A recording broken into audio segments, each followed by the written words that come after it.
واحد من أول الكلاب اللي نعرفها هو كلب بون أوبركاسل من حوالي 14 ألف سنة.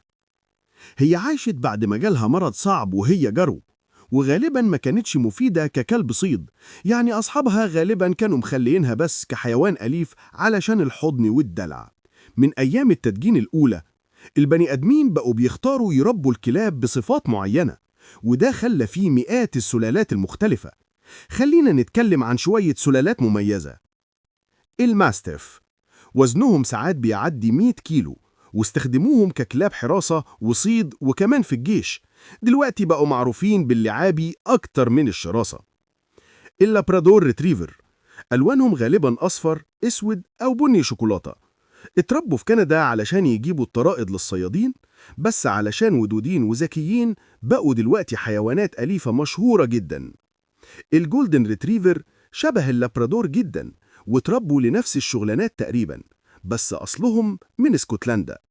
يمكن أشهر جولدن ريتريفر هو بادي، بطل سلسلة أفلام إير باد.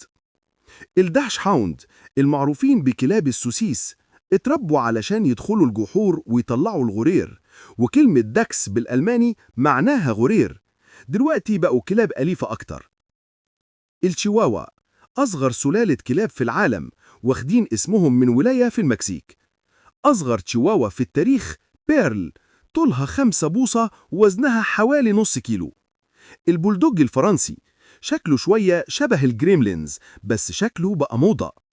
بقوا أكتر سلالة مشهورة في أمريكا وعدوا اللابرادور في 2022. سانت برنارد مشهورة بكلاب إنقاذ الجبال. باري، كلب سانت برنارد منسوب ليه إنه أنقذ أكتر من 40 شخص في شغله مع دير سويسري.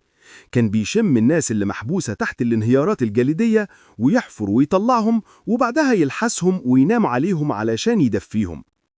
وبعدين فيه البيتبول، وده اسم عام بيتقال على مجموعة سلالات مختلفة من الكلاب قصيرة الشعر، عضلية ورؤوسهم مربعة.